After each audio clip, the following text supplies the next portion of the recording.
தேவனுடைய வார்த்தை சொல்லுகிறது, மனுஷன் அப்பத்தினாலே மாத்திரமல்ல, தேவனுடைய வாயிலிருந்து புறப்படுகிற ஒவ்வொரு வார்த்தையினாலும் பிழைப்பான் என்று எழுதியிருக்கிறது. இதில் எழுதியிருக்கிற வார்த்தைகளை நான் விசுவாசிக்கிறேன். இயேசுவின் நாமத்தில் எல்லா நன்மைகளையும் பெற்றுக்கொள்வேன். ஆமென்.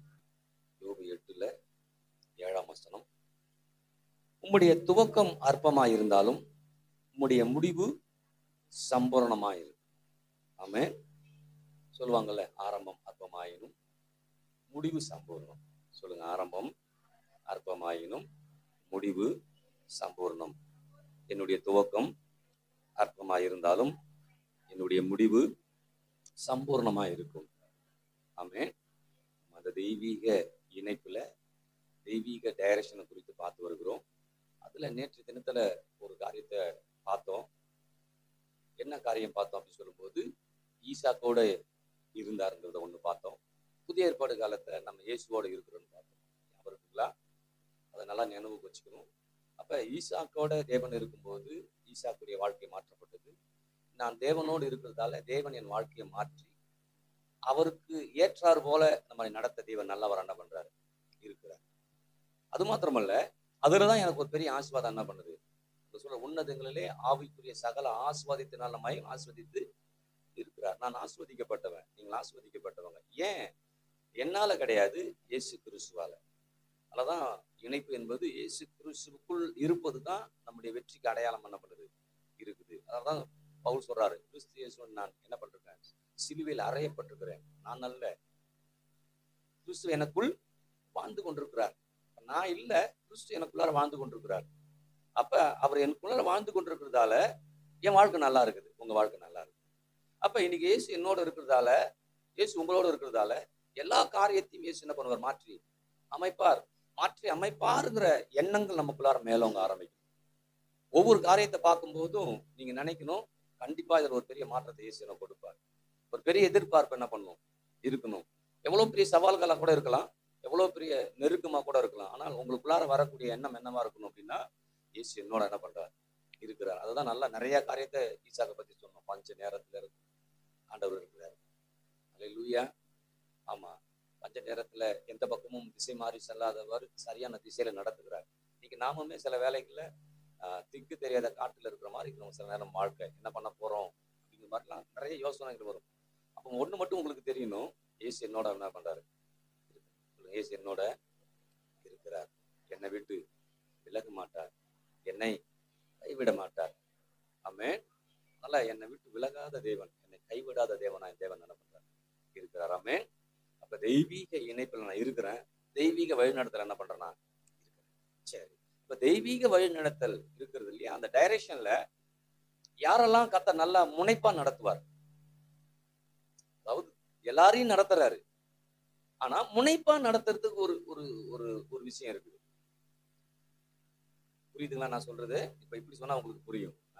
இப்ப நீங்களும் நானும் ஒரு காரியத்தை பத்தி பேசுறோம், இப்படி செய்யணும் அப்படி செய்யணும்னு சொல்லி, இல்லைங்களா? சொல்லிட்டோம், டக்குன்னு என்ன பண்றோம், போய் அதை என்ன பண்ணுவோம், நீங்க செய்வீங்க. அப்ப என்னன்னா முனைப்பா இருக்குன்னு அர்த்தம். ஏன், எப்ப செய்யறது, என்ன செய்யறது அப்படின்னு ஒரு டவுட்டோட என்ன பண்ண மாட்டோம். அப்ப இன்னைக்கு தேவன் என்னோட இருந்து காரியத்தை செய்கிறார், நல்ல சரியான திசையில என்ன வழி நடத்த விரும்புகிறார். நான் அதுல போக எல்லாருக்குமே வழி நடத்துகிறார். ஆனா முனைப்பா யார் இருக்கிறாங்களோ அவங்களை இன்னும் அதிசீக்கிரத்தில் என்ன பண்றாரு, நடத்த போதுமானவராய் இருக்கிறார். அப்ப முனைப்பா இருக்கிறவர்கள்னா எப்படிப்பட்டவர்கள்? முனைப்பா இருக்கிறவர்கள் சொல்லும்போது தான் சங்கீதக்காரனை பத்தி நம்ம பார்ப்போம். சங்கீதக்காரன் எப்பயுமே தேவனுடைய ஆலோசனையிலையும் தேவனுடைய வழிநடத்தலையும் அவன் என்ன எப்படி இருந்தான், வாழ்ந்து கொண்டு இருந்தான். ஆமென். அல்லேலூயா. அப்ப இன்னைக்கு நீங்களும் நானும் முடிவு பண்ணணும், நான் கொஞ்சம் முனைப்பா தேவன் என்ன சொல்றாரோ அதுலயே நான் என்ன பண்ணுவேன், பயணம் பண்ண ஆரம்பிப்பேன். அந்த வழியில நான் போக ஆரம்பிப்பேன். அப்ப நான் எப்படிப்பட்டவனா இருக்குன்னு கடவுள் விரும்புறாருன்னா, சங்கீதக்காரங்க சொல்றான் 25ஆம் சங்கீதத்துல 9 சாந்த குணம் உள்ளவர்களை நியாயத்திலே நடத்தி சாந்த குணம் உள்ளவர்களுக்கு தமது வழியை போதிக்கிறார். சரிங்களா? யாருக்கு அவர் வழியை போதிக்கிறாரா?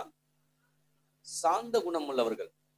சாந்த குணம் உள்ளவர்கள் டென்ஷன் ஆகாதவங்களா, கோபமே அமைதியா இருக்கிறவங்களா? எதன் அர்த்தம் சொல்லப்படுதுன்னா, இங்க சொல்லும்போது சாந்த குணம் உள்ளவர்கள் சொல்லும்போது ஆங்கிலத்தில் சொல்லும்போது ஹம்பிள். தாழ்மை உள்ளவர்களுக்கு. யார அழகா சொல்லுது இங்க, சாந்த குணம் உள்ளவர்களை இடத்துல நீங்க தாழ்மை உள்ளவர்களை நியாயத்திலே நடத்தி சொல்லுது இல்லையா, நீதியிலே நடத்தி. எப்படி சொல்லப்படுது ஆங்கிலம் சொல்லும்போது, தாழ்மை உள்ளவர்களை நீதியிலே நடத்தி அவர்களுக்கு தமது வழியை போதிக்கிறார். ஆமென். முனைப்பா அப்படின்னு சொன்னல, முனைப்பா என்பது யாரெல்லாம் தாழ்மையா இருக்கிறாங்களோ அவங்க முனைப்பா அந்த காரியத்தை என்ன பண்ணுவாங்க, செய்வாங்க. அப்ப முனைப்பா நான் செய்வதற்கு நான் தாழ்மை உள்ளவரா என்ன பண்ணும் இருக்கணும். ஆமென். அப்ப தாழ்மை உள்ளவர்களை நீதியிலே அவர் நடத்தி அவர்களுக்கு அவர் வைத்திருக்கிற வழியை போதிச்சு என்ன பண்றாரு, நடத்துகிறார். ஆமென். இன்னொரு காரியத்தை அதிலே 12ஆம் வசனம் பார்த்தோம்னா, கர்த்தருக்கு பயப்படுகிற மனுஷன் எவனோ அவனுக்கு தாம் தெரிந்து கொள்ளும் வழியை, அங்க சொல்லும்போது எப்படி சொல்றாரு, தமது வழியை போதிக்கிறான்னு சொல்லுது. இங்க சொல்லும்போது என்ன சொல்றாரு பாருங்க, தாம் தெரிந்து, அதாவது ஆண்டவர் ஒரு வழியை உங்களுக்காக ஒரு சூஸ் பண்ணி வச்சுக்கிறாரு. அந்த சூஸ் பண்ணி வைத்த வழியில அவர் நடத்த விரும்புகிறார். அங்க தமது வழி, இங்க சூஸ் பண்ண வழி. ஆமென். ஹல்லேலூயா. அப்ப யோசிச்சு பாருங்க, நமக்காக கர்த்தர் ஒரு வழியை சூஸ் பண்ணி வச்சுக்கிறாரு. அந்த வழியில கர்த்தர் நடத்த விரும்புகிறார். இந்த மாலை வேலையில அந்த வழியில நீங்க போகணும் அப்படின்னா எப்போதும் தாழ்மை உள்ளவர்களா என்ன பண்ணும் இருக்கணும். எப்படி இருக்கணும், தாழ்மை உள்ளவர்களா என்ன பண்ணும் இருக்கணும். ஆமென். எத்தனை பேர் ஆமென் சொல்லுது? ஏன் தாழ்மை உள்ளவர்களா இருக்கணும்? ஏன்னா ஆண்டவர் சொல்றாருல, பெருமை உள்ளவர்களுக்கு கர்த்தர் எதிர்த்து நிற்கிறார், தாழ்மை உள்ளவர்களுக்கு கிருபை கொடுக்கிறார். அப்ப யோசிச்சு பாருங்க, அப்ப அவர் தமது வழியை கிருபையாய் நமக்கு போதித்து, கிருபையாய் நமக்கு அவர் தெரிந்து கொண்ட வழியில் நம்ம என்ன பண்றாரு. அல்லேலூயா. நல்லா விளைவிக்கணும். இந்த உலகத்துல நீங்க போய் ஒருத்தவர் நல்லா படிச்சு முன்னேறி வந்திருக்காருன்னு வச்சுக்கலேன், அவர்கிட்ட போய் நீங்க கேட்டீங்கன்னா அவர் எந்த வழியில போனாரோ அதை மட்டும் தான் சொல்லுவாரு. நான் ஆலோசனை பத்தி சொல்லும்போது சொல்லிருக்கிறேன், இப்பவும் சொல்றேன். அவர் எப்படி படிச்சேன் அதை தான் சொல்லுவாரு. ஆனா இவரு என்ன பண்ணுவாருன்னா, உன்னை இதுக்காக தான் சூஸ் பண்ணி இருக்கிறேன், இந்த வழியில தான் உன்னை நடத்த போறேன், இதற்கேற்ற ஞானம், இதற்கேற்ற அறிவு, இதற்கேற்ற ஆற்றல், இதற்கேற்ற திறமை, இதற்கேற்ற தாளம் எல்லாத்தையும் வச்சு என்ன பண்ணுவேன் நான் நடத்துவேன். பெரிய வித்தியாசம். உலகத்துல கேட்டீங்கன்னா, இன்னும் சொல்ல போனா நீங்க உலகத்துல போய் கேட்டீங்கன்னு வச்சுக்கலாம், அதெல்லாம் ஒன்னால முடியாது அப்படிமா. நீங்க ஒரு விருப்பத்தோட போவீங்க, இதை படிக்கலான்னு இருக்கிறேன், இந்த பாடத்தை எடுக்கலான்னு இருக்கிறேன்னு கேட்டீங்கன்னா, நீங்க எடுக்கலான்னு எதை சொல்றீங்களோ அதுல என்கரேஜ் பண்ண மாட்டான், டிஸ்கரேஜ் தான் பண்ணுவான். ஆனா ஆண்டவர் மாத்திரம்தான், நீ சூஸ் பண்ணுவது நீங்க தெளிவில்லாம இருந்தா கூட உங்களுக்காக அவர் ஒன்னு சூஸ் பண்ணி வச்சு அதுல அவருடைய விருப்பத்தை வச்சு அதுல அழகா உங்களை என்ன பண்ணுவாரு, நடத்துவார். ஆமென் சொல்லுது. ஆமென். அப்ப இன்னைக்கு நம்ம கிட்ட என்ன வேணும் அப்படின்னா, சொல்லுங்க அப்போ என்ன வேணும்? எனக்கு அது தெரியும், எனக்கு இது தெரியும், எனக்கு இப்படி வரணும் செய்வேன், நான் அப்படி செய்வேன் இல்ல. நான் தாழ்மையா இருந்து தேவன் தமது வழியில, தேவன் தமக்கு தெரிந்து கொண்ட வழியில என்னை நடத்த விரும்புகிறார், உங்களை நடத்த விரும்புகிறார். இப்ப நல்லா விளங்கிடுச்சா? அப்ப இப்ப பார்ப்போம். அங்க சொல்றாருல, ஆரம்பம் மர்மமா இருந்தாலும் முடிவு சம்பூர்ணம். இப்ப கர்த்தர் அவர் வழி நடத்துறாரு. நடத்தும் போது எனக்கு அற்பமா என்ன பண்ணுது இருக்குது. ஒரு நாளைக்கு இப்ப ஒரு பிசினஸ் பண்றாங்கன்னு வச்சுங்களேன், ஒரு நாளைக்கு இவ்வளோ அப்படின்னு சொல்லி யோசிச்சு போவோம். ஆனா கம்மியா வருது, நமக்கு எப்படி இருக்கும்? இதை வச்சு என்ன பண்ண முடியும் அப்படின்னு தான் யோசிப்போம் இல்லையா? ஒரு வேலைக்கு போறோம், வேலைக்கு போனோம்னே என்னதான் கேட்கறாங்க எல்லாரும்? எவ்வளவு சம்பளம் தான் கேட்க. வேலையில நல்லா செஞ்சு அந்த வேலையை திறமையை காமிச்சு சம்பளம் எடுக்கணுங்கிற எண்ணம் யாருக்குமே இல்லை. அப்ப ஏன்னா இவங்களுக்கு என்ன தெரியுதோ அதை தான் அவங்க யோசிக்கிறாங்க. ஆனால் எப்படி நான் அதை அணுகி எப்படி அதை அவங்க நன்மையை பெற்றுக்கொள்வதுங்கிற எண்ணம் யாருக்கு என்ன பண்ண மாட்டேங்குது. ஆனா இன்னைக்கு நமக்கு வரணும். ஆரம்பம் இப்படிதான் இருக்கு, ஆனால் என்னுடைய முடிவு எப்படி இருக்கும் அப்படின்னு பைபிள் சொல்லுதோ அதை நான் விசுவாசிக்கிறேன், அதை நான் நம்புறேன். அப்ப இங்க யோபு என்ன சொல்றாருன்னா, அவருடைய வாழ்க்கையில ஆரம்ப நாட்கள்ல எப்படி இருந்தாருன்னு பைபிள் சொல்லுது. 1ஆம் அதிகாரத்துல படிக்கும்போது அவரை மாதிரி அந்த கிழக்கு புத்திரர்கள்ல அவரை மாதிரி பெரிய ஆள் யாருமே இல்லை. அவ்வளோ பிரபலமான ஆளு, அவ்வளோ வசதி வாய்ப்புகளோடு இருந்த ஆளு, எல்லாமே அவர்கிட்ட இருக்கு, எதுவுமே அவர்கிட்ட குறைவே இல்லை. என்னென்ன இருந்துச்சு படிங்க பார்ப்போம். யோபு புஸ்தகம் 1ஆம் அதிகாரம் எடுங்க பார்ப்போம். அவனுக்கு 7000 ஆடுகளும் 3000 ஒட்டகங்களும் 500 ஏர் மாடுகளும் 500 கழுதைகளும் ஆகிய மிருக ஜீவன்கள் இருந்தது அன்றி திரளான பணிவிடைக்காரரும் இருந்தார்கள். அதனால் அந்த மனுஷன் கிழக்கத்தி புத்திர எல்லாரிலும், அந்த கிழக்கு மேற்கு தெக்குன்னு பிரிச்சுட்டாங்க போல் இருக்கு. இன்னைக்கு எப்படி நமக்கு கடலூர் மாவட்டம், நம்ம தெற்கு கடலூர் மாவட்டம் வடக்கு, கடலூர் மாவட்டம் மேற்குன்னு இருக்கு. சரிங்களா? அல்லேலூயா. அப்ப இந்த கடலூர் மாவட்டம் தெற்குல இருக்கிற நாம எப்படி இருக்கிறோம்னு சொல்றாரு அங்க. 7000 ஆடுக, 3000 ஒட்டங்க, 500 ஏர்மாடு, 500 கழுதைகள், இப்படி நிறைய இருக்குது. ஆனா எதிர்பாராத விதமா எல்லாம் போயிடுச்சு. எல்லாமே போயிடுச்சு. அது ஏன் போச்சுன்னு அப்புறம் அடுத்து பேசுவோம். போயிடுச்சு. இப்ப திரும்ப ஆண்டவர் ஒரு துவக்கத்தை அவருக்கு என்ன பண்றாரு? நமக்கு கொடுக்கிறாரு. அப்ப கொடுக்கும்போது நாம் எவ்வளவு இருந்துச்சுன்னு யோசிக்கிறது இல்ல. இன்னைக்கு இவ்வளவு இருக்குன்னு யோசிக்கிறது இல்ல. ஆண்டவர் ஆரம்பம் அற்பம், முடிவு சம்பூர்ணம் சொல்லிருக்கிறாரு. அதனால நான் என்ன பண்ண போறேன்? ஆண்டவர் வார்த்தையின்படி நான் என்ன பண்ண போறேன்? செயல்படுத்த போறேன். கொஞ்சமா தான் இருக்க போது, திருப்தியா இருக்க போறேன்.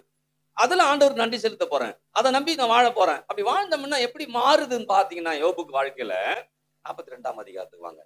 42:12. கர்த்தர் யோபின் முன்னிலைமையை பார்க்கிலும் அவன் பின்னிலைமையை ஆசீர்வதித்தார். 14,000 ஆடுகளும் 6,000 ஒட்டகங்களும் 1000 ஏறுகளும் 1000 கழுதைகளும் அவனுக்கு உண்டாயின. நல்லா இங்க 1ஆம் அதிகாரத்துல என்ன சொல்லுது? 1:3 சொல்லும் போது என்ன சொல்லுது பாருங்க. 7000 ஆடு. இங்க எத்தனை வந்திருக்கு? டபுளா ஆயிடுச்சு. என்ன ஆயிடுச்சு? ஆனா அங்க சொல்றாரு ஆரம்பம் அற்பமா இருந்தாலும் முடிவு. அப்ப யோசிச்சு பாருங்க. கர்த்தர் அவரோடு இருந்து காரியங்களை மாத்தி அமைப்பாருங்கிற ஒரு பெரிய நம்பிக்கை எதிர்பார்ப்பு வந்ததால அவர் என்ன பண்றாரு அப்படின்னா, ஆரம்பம் அற்பம், முடிவு பத்தி தான் என்ன பண்றாரு யோசிக்காதான். இங்க சொல்லும் போது யோபுடைய முன்னிலைமை பார்க்கலும் பின்னிலைமை மிகவும் ஆசீர்வாதமா இருந்துச்சு. மிகவும் ஆசீர்வாதமா இருந்துச்சுன்னா எப்படின்னா, 10 இருந்து 12 வரல, 1000 இருந்தது 1002 வரல. அப்ப யோசிச்சு பாருங்க. அப்படியே டபுளா என்ன பண்ணுது? அப்ப இன்னைக்கு நீங்களும் நானும் ஒவ்வொரு நேரமும் அவருடைய பாதையில அவர் வழி நடத்தக்கூடிய காரியத்தில் செல்லும் போது என் வாழ்க்கை எப்படிதான் இருக்கும்? அற்பமா இருக்க மாதிரி தெரியும். ஆனால் கண்டிப்பா அதுல ஒரு மிகப்பெரிய பெருக்கம் உண்டாகும். அல்லேலூயா. அப்ப இங்க 7000 இருந்தது 14,000 மாறிடுச்சு. 500 இருந்தது 1000 மாறிடுச்சு. 3000 6,000 மாற்றப்பட்டுச்சு. எப்படி மாற்றப்பட்டுச்சு அப்படின்னு சொன்னா, அதுக்கு முன்னாடி எப்படி போச்சு அப்படின்னா வாயாலே போயிடுச்சு. எப்படி வந்துச்சுன்னா வாயாலே வந்துருச்சு. அப்ப யோசிச்சு பாருங்க. அதுக்கு முன்னாடி ஒவ்வொரு பிரச்சனைகள் வரும்போதும், கஷ்டங்கள் வரும்போதும், சூழ்நிலைகள் மாற்றங்கள் வரும்போதும் யோபு வாயை வச்சு சும்மா இல்ல. வாயை போட்டு என்ன பண்றான்? நம்ம அடிக்கடி கேட்ட வசனம் நம்ம சபையில கேட்டிருப்போம். கர்த்தர் கொடுத்தார், கர்த்தர் எடுத்தார், கர்த்தருக்கு ஸ்தோத்திரம் அப்படின்னு சொன்னேன்னா எல்லாம் என்னன்னா பரிசுத்த பகவான் மாதிரி நினைச்சுக்கிட்டு கர்த்தர் தாங்க கொடுத்தாரு, கர்த்தர் என்ன பண்ணிட்டாரு? எடுத்துக்கிட்டாரு. அதனால நான் கர்த்தர் நன்றி சொல்றேன் அப்படின்ட்டாரு. ஆனா சம்பவம் கர்த்தர் கொடுக்கிறவரு, கர்த்தர் எடுக்கிறவரு அல்ல. எடுத்தது பிசாசு, கொடுக்கிறது தேவன். 7000 கொடுத்தாரு இல்லையா? அது யார் கொடுத்து? கர்த்தர் கொடுத்தது. ஆனா 7000 போனது யாரால? பிசாசால. அப்ப இவர் என்ன பண்ணிட்டாரு? கர்த்தர் தான் கொடுத்தாரு, அதனால கர்த்தரே எடுத்துக்கிட்டாரு. அதனால நான் கர்த்தர் நன்றி சொல்லிட்டு போறேன்னு எடுத்தவன எதிர்த்து நிக்காம, எதிர்த்தனை பத்தி யோசிக்காம, யாரால இந்த பிரச்சனை வந்துச்சு, யாரால இந்த கஷ்டம் வந்துச்சு, யாரால இந்த அவமானம் வந்துச்சு, யாரால நான் இழந்து போனேன்னு யோசிக்காம எல்லாம் கர்த்தர் கர்த்தர் கர்த்தர் கர்த்தர்னு பேசிட்டாரு. ஆனா கர்த்தர் இடைப்படும் போதுதான், ஐயோ ஆண்டவரே நான் தெரியாததும் என்ன நான் அறியாததும் சொல்லி வாயை போட்டு என்ன பண்ணிட்டேனா அலப்பிட்டேன். என் வாயை என்ன பண்றேன்னா பொத்தி கொள்கிறேன். வாயை எப்படி பொத்தி கொள்கிறேன்? பொத்துக்கிறதுனா எப்படி வாயை அப்படின்னு என்ன அர்த்தம்? பிடிக்கிடுவா பிடிக்கி அப்படின்னா அவ்வளவு பயம் இருக்குது இல்லையா? ஆனா பாருங்க, யோபுக்கு பயமே இல்லாம பேசி தொலைச்சிட்டான். எல்லாம் போயிடுச்சு. ஆனா போன பிறகுதான் தெரியுது, ஆண்டவர் இறங்கி காரியத்தை பத்தி பேசுறாரு. ஏன் போச்சு, என்ன ஏதுன்னு விசாரிச்சு அவர் சொல்லும் போது தான் தெரியுது, ஆஹா எல்லாம் போனது காரணம் என் வாய். ஆண்டவரே வாயை பொத்திக்கிறேன்னு சொல்லி என்ன பேசணுமோ அதை பேச ஆரம்பிச்சான். பேச ஆரம்பிக்கும் போது போனதெல்லாம் வந்துச்சு. போனதெல்லாம் இத்தனை வந்துச்சு. எப்படிமா பொத்திக்கிட்டேன் வாய? சங்கல் பொத்தி பாக்குது, இப்படிதான் பொத்துறமான்னு. கரெக்டா? அப்ப யோசிச்சு பாருங்க. போனதெல்லாம் திரும்ப வந்துச்சு, வந்தது டபுளா வந்துச்சு. எத்தனை பேருக்கு விளங்குது? நீங்க முடிவு பண்ணும், ஆரம்பம் இப்படிதான் இருக்குது, ஆனால் என்னுடைய முடிவு இப்படி இருக்கவே. நம்ம இப்ப என்ன பேசுறோம்? இருப்பனோ இருக்க மாட்டோம், நடக்குமோ நடக்காதோ, சம்பூர்ணம்னு பேசல. ஏன்னா அந்த மாதிரி லைட் நமக்குன்னு அடிக்கல. அடிக்கணும். இருப்பேன், வாழ்வேன். அல்லேலூயா. எப்படி நான் வாழப்பேன்? கண்டிப்பா என்னை வாழ வைக்கிற தேவன் ஒரு என்ன பண்றாரு அப்படின்னு சொல்லலாமா? அப்ப இந்த மாலை வேலையில இதுல நல்லா முன்னேறிட்டோம்னா சொல்றேன், என்ன போச்சோ எல்லாம் திரும்ப வந்துடும். ஆமென்.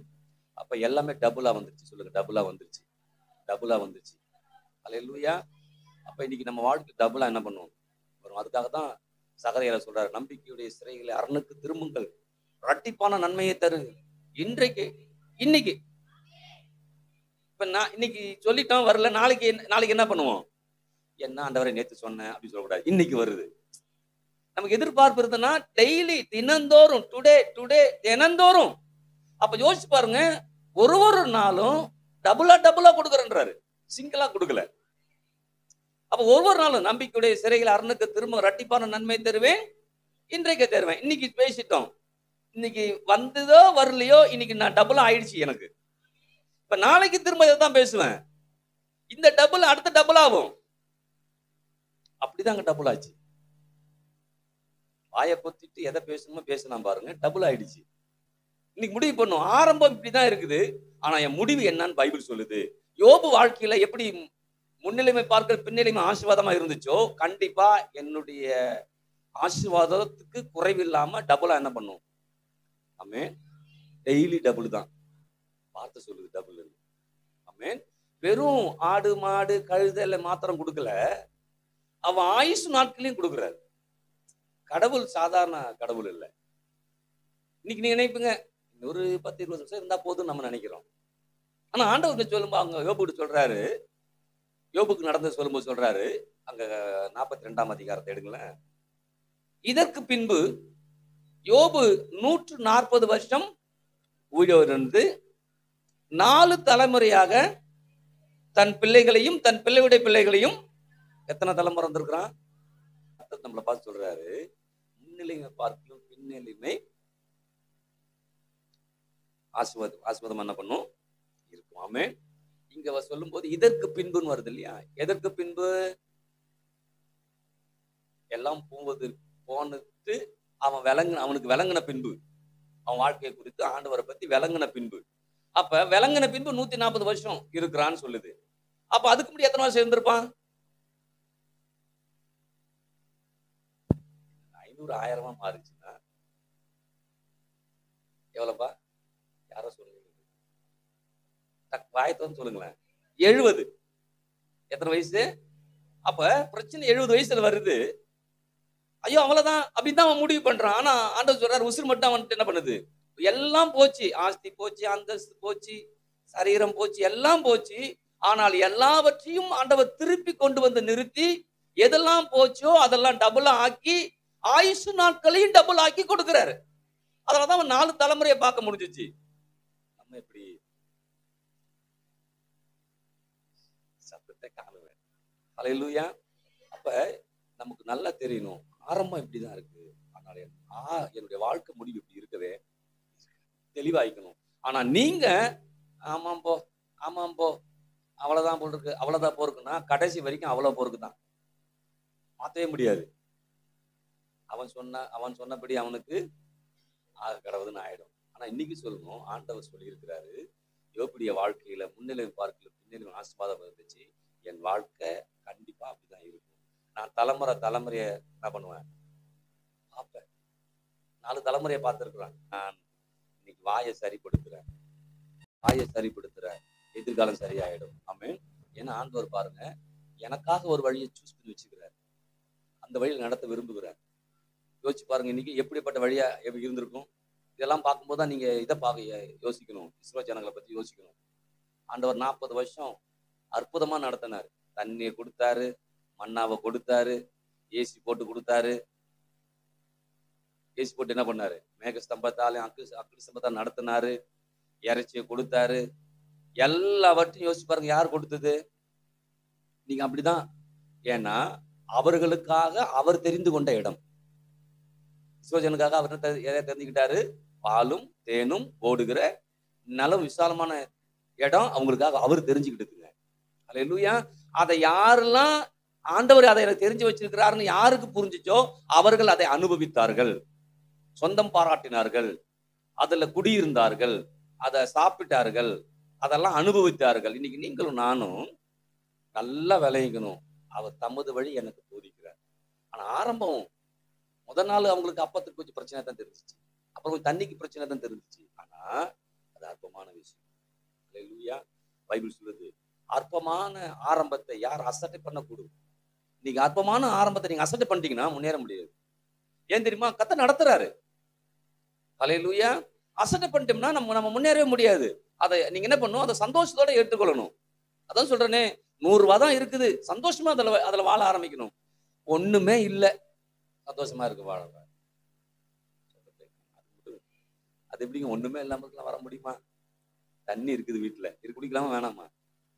ஒண்ணுமே இல்லை, தண்ணி தான் இருக்கு. கர்த்தாவே ஸ்தோத்திரம். நீங்க பாத்தீங்கன்னா என்னென்ன நீங்க யோசிக்கிறீங்களோ அதை அவர் யோசிச்சு கொண்டு வந்து கொடுக்க தேவன் நல்லவராய். இன்னைக்கு உங்களுக்கும் எனக்கும் அவர் வைத்திருக்கிற வழியில, அவர் எனக்காக சூஸ் பண்ண வழியில கர்த்தர் நடத்த விரும்புகிறார். ஆங்கிலத்தில் சூஸ்னஸ் வருது.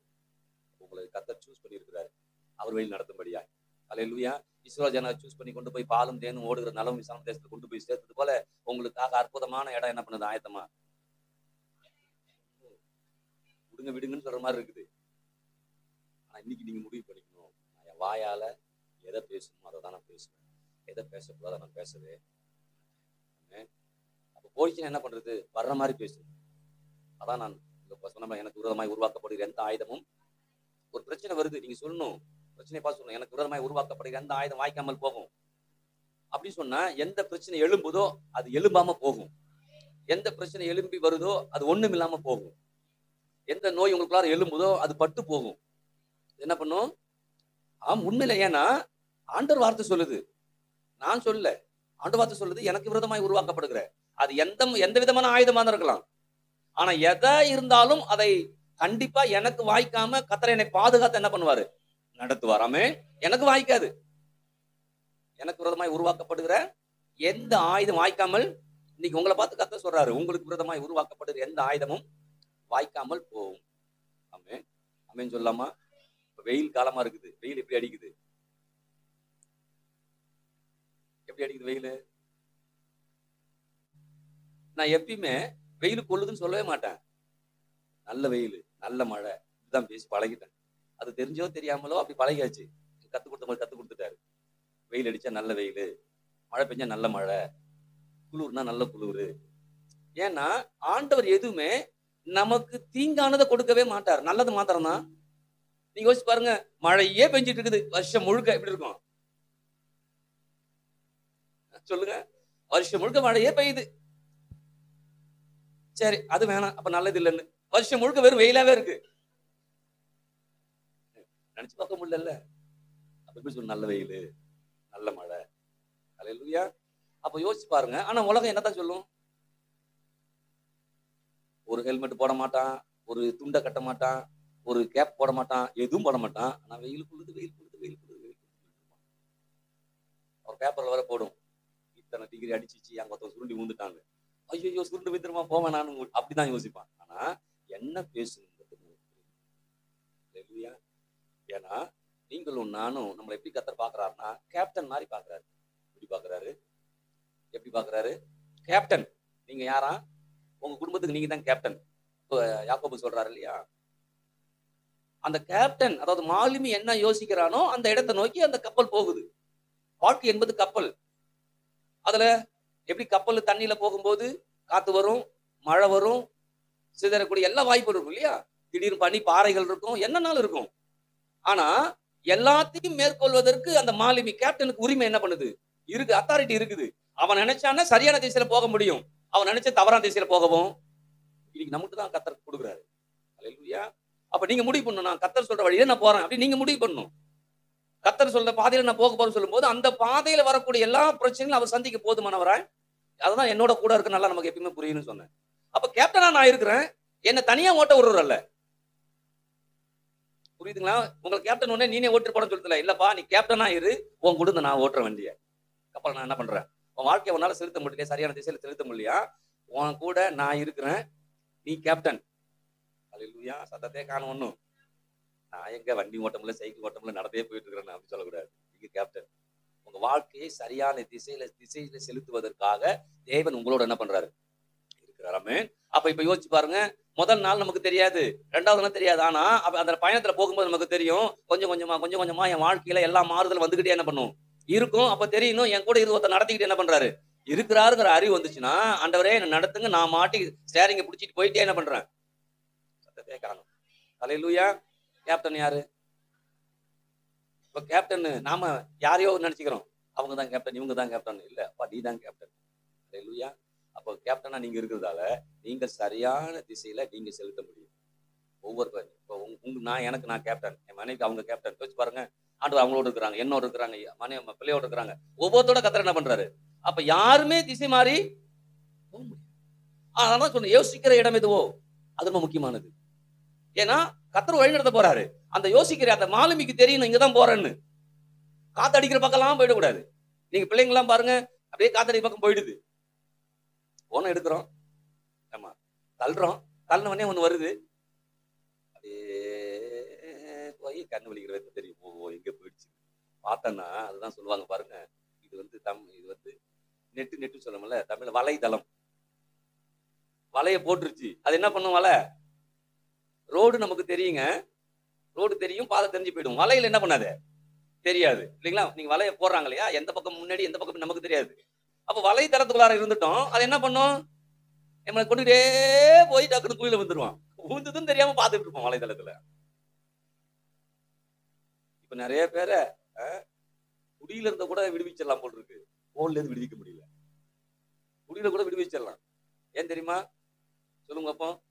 அவனுக்கு உடம்புக்கு ஒத்துக்காது. சில நேரம் ஒரு வாரமாவது டேரா விட்டாவது அப்புறம் குடிப்பான். இல்ல ஒரு மாசம் டேரா விட்டாது டாக்டர் சொல்றாதாவது குடிச்சு பயந்து கொஞ்சம் குடிக்காம இருப்பான். ஆனா எதை பத்தியும் இல்லாம வலைதளத்துல வச்சு போகிற ஆள் போயிட்டு தானே பண்ணுது. உங்க வாழ்க்கை நீங்க கேப்டன்னா வலைதளத்துல போக முடியுமா? நீங்க கர்த்தர் உங்களை பார்த்து சொல்றாரு, நீ செயல்படுத்தக்கூடிய விதத்தை செயல்படுவதற்காக தான் நான் உன் கூட இருக்கிறேன். உன் விருப்பத்துக்கு ஏற்ற வழியில போறதுக்காக நான் என்ன பண்ணல. சில நேரத்தை நம்மோட ஆண்டவர் பேசாத மாதிரியே இருக்கும். ஏன்னா நம்ம ரூட்டு தவறான பாதையில் என்ன பண்ணிருக்கோம் போயிட்டு இருக்கோம். ஆனால் கொஞ்சம் காது கொடுத்து கேட்டு சரியான பாதையில போயிட்டோம்னா அவர் சொல்றாரு, கர்த்தருக்கு பயப்படுவதற்கோ நான் தெரிந்து கொள்ளக்கூடிய வழியை நான் என்ன பண்ணுவேன். கர்த்தர் நம்மளை அப்படிதான் போதிச்சு நடத்த போறாரு. அதெல்லாம் ஆரம்பம் அர்ப்பணம் யோசித்து விட்டுறாதீங்க. என் முடிவு சம்பூர்ணமா இருக்கும், ஏராளமா இருக்கும், தாராளமா இருக்கும். நான் வாழ்ந்திருக்க முடியும், நான் உயர்ந்திருக்க முடியும், நான் சிறந்திருக்க முடியும். என்னோட ஒருத்தர் இருக்கிறார். உலகத்துல யாருமே செய்யாத காரியத்தை அவர் செய்வார். அதான் என் தாய், என் தகப்பன், என் உறவுகள் செய்யாத காரியத்தை, உங்கள் உறவுகள் செய்யாத காரியத்தை கர்த்தர் செய்ய போதுமானவராய் ஆணித்தரமா நம்பும். அதான் எதை பயன்படுத்தணும், வாய்க்கு எதை பயன்படுத்த என்ன பண்ணும், அதை பயன்படுத்தினா போனது கூட திரும்ப வந்துடும். இயேசு கிறிஸ்து கப்பல் பயணத்துல போகும்போது அங்க சொல்லுவார், முடியும் அக்கறைக்கு போவோம் ஆறுங்கன்னு சொல்லுவார். அக்கறைக்கு போவோம் அப்படின்னு சொல்லிதான் கூப்பிட்டுருப்பாரு. ஆனா கடைசியில அக்கறைக்கு போக முடியாத சூழ்நிலை என்ன பண்ணுது, வருது இல்லையா? சொன்னது யாரு? அதான் சொல்றேன், அவருடைய பிள்ளைகளுக்கு, தாழ்மையுள்ளவருக்கு அவர் நீதியில நடத்தும் போது, அந்த நீதிக்கு விரோதமாக அநீதிகள் வரும்போது அவர் நீதியில் நடத்த போதுமானவர் என்ன பண்றாரு. அப்ப கப்பல் பயணத்துல பயங்கர போராட்டம் இருக்குது. பயங்கர போராட்டம் வரும்போது இவங்க என்ன யோசிச்சிருக்கணும்? உள்ள உட்கார்ந்து இருக்கிறவங்க, இயேசு நம்ம கூட இருக்கிறாரு, ஓகே. ஒண்ணு. 2வது ஒரு நாள் அக்கறை போக அவர் சொல்லிருக்காருங்க, நம்ம பயப்பட வேண்டிய அவசியம். ஆனா என்ன பண்ணாங்க? பயந்தது மாத்திரம் இல்ல, செத்துருவனே சொல்லி மடிந்து போகிறது. நாங்க மடிந்து போகிறோம், உனக்கு கவலை. எம்ம தூக்கப்பட்டு பாருங்க இயேசு கிறிஸ்து. நீங்க உங்க பிள்ளைங்க நல்லா சாப்பாடு போட்டு வளர்க்குறீங்க, ஏதாவது உங்களுக்கு குறை சொல்லி உங்களுக்கு எப்படி இருக்கும்? ஒண்ணும் கூட தெரிய மாட்டேங்குது. அப்ப பாருங்க இயேசு கிறிஸ்து அம்மா செஞ்சு கூட்டி எல்லாம் பண்றாரு, நாங்க மடிஞ்சு போகிறோம், உங்களுக்கு கவலை இல்லையா அப்படின்னு சொன்னா எப்படி இருக்கும்? அங்க படிப்பு சிம்பிளா தெரியும், எவ்வளவு வேதனை தரக்கூடிய வார்த்தை தெரியுமா? ஆனாலும் ஏந்து நின்று பயங்கரமா கடலை பார்த்து என்ன பண்றாரு, என்ன பேசினாரு? இறையாதே அமைதலா இருன்னு சொல்றாரு இல்லையா? ஆங்கிலத்துல பீஸ், கடலை பார்த்து பீஸ் அப்படின்னு சொல்றாரு. கடல் பீஸ் ஆயிடுச்சு. நம்ம சமாதானம் பண்ண சொல்றோமா? சமாதானம் ஆரம்ப ஆறாவது கொஞ்சம் அமைதியா இரு. என்ன அமைதியா இரு அப்படிங்கிறோம். என்ன அமைதியா இருக்கிறோம்? அவர் கடலே அமைதியாயிடுச்சு. ஏன் தெரியுமா? அக்கறை போவர் அவர் சொல்லிட்டாரு, அந்த வழியில பிரச்சனை வருது, அதனால அமைதியா இரு, நான் வேற அக்கறைக்கு போகணும்னு சொல்றாரு கடல்கிட்ட. அல்லேலூயா. கடல் அமைதியா என்ன பண்ணுது இருக்குது. இப்ப நம்ம முடிவு பண்ணணும், ஆரம்பம் வப்பமாக முடிவு சம்பரணும், அமைதியா இருக்கணும், தேவையில்லாத யோசிக்க கூடாது, தேவையில்லாத சிந்திக்க கூடாது, தேவையில்லாத பேசக்கூடாது. என்ன பேசணுமோ அதை நான் என்ன பண்ணும், அமைதியா இருந்தா உண்மையா இருக்கிறது இல்ல. அமைதியா இருக்க சொல்றாரு ஆண்டவர். நான் அமைதியா இருக்கிறேன் அப்படி இருக்கிறது இல்ல. என் கூட கடவுள் இருக்கிறார், கடவுள் சரியான பாதையில் நடத்துவாரு, முன்னேறி செல்வேன், இரட்டத்தனியான பலன் வரும், முன்னிலைமை பார்க்கல ஆசீர்வாதமா இருக்கும். ஆனா நிறைய பேர் முன்னாடி எப்படி இருந்தா பேசணும் தவிர பின்னாடி எப்படி இருக்கு போறோம் யாரும் பேசுறது இல்லை. ஏன்னா அவங்களுக்கு கண்ணை கட்டி காத்த மட்டும் மாதிரி என்ன பண்ணுது இருக்குது. ஆனா அப்படி இருக்கிற கத்தை சொல்றாரு பாருங்க, எந்த கண்ணும் கண்டதில்லை, எந்த காதும் கேட்டதில்லை, எந்த மனித இருதயத்துக்கும் தோன்றாத காரியங்களை நமக்கு ஆவியானவர் வெளிப்படுத்துகிறார். அல்லேலூயா. அப்ப யோசிச்சு பாருங்க, ஆவியானவர் என்னை வழி நடத்தும் போது அவருக்கு தெரியுது நான் உன்னை இப்படிதான் நடத்துவேன்னு. என் அறிவுக்கு அது தெரியும், நான் விரும்புறேன், அது தெரிய வேணாம், அவையா நடத்துறாரு, நான் போய்கிட்டு இருக்கிறேன். அல்லேலூயா. சில நன்மைகளை பாக்குறேன்னா போயிட்டே இருக்க வேண்டியதான். தீமை வந்தா நிக்கணும் இல்லையா? நன்மை வரும்போது என்ன பண்ணாதுல, நான் பயணம் இப்படி பயணம் பண்ணோம்னா அக்கறைக்கு போயிடுவோம். காத்து வரலாம், மழை வரலாம், கொந்தளிக்கலாம், கப்பலே முழுகிற மாதிரி இருக்கலாம், போச்சு அவ்வளவுதான் அப்படின்னு கூட இருக்கலாம். ஆனா அவர் சொன்னது அக்கறைக்கு போவான்தால கொண்டு போய் என்ன பண்ணாரு, சேர்த்தாரு. இன்னைக்கு அப்படிப்பட்ட தேவன் நம்மோடு நடத்துகிறார், உங்களோடு நடத்துகிறார்.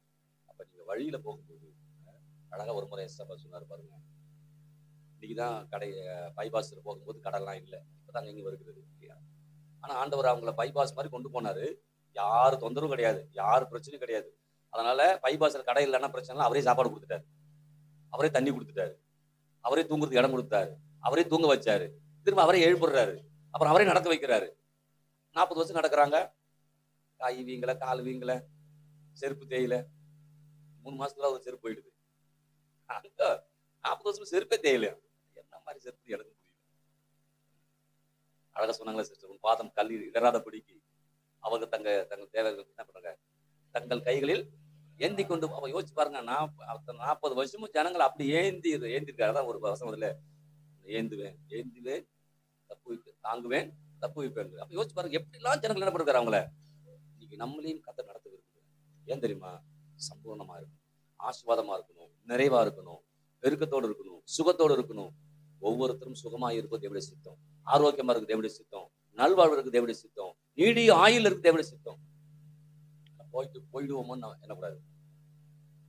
ஆண்டவரே நன்றியோடு ஸ்தோத்திரிக்கிறோம்.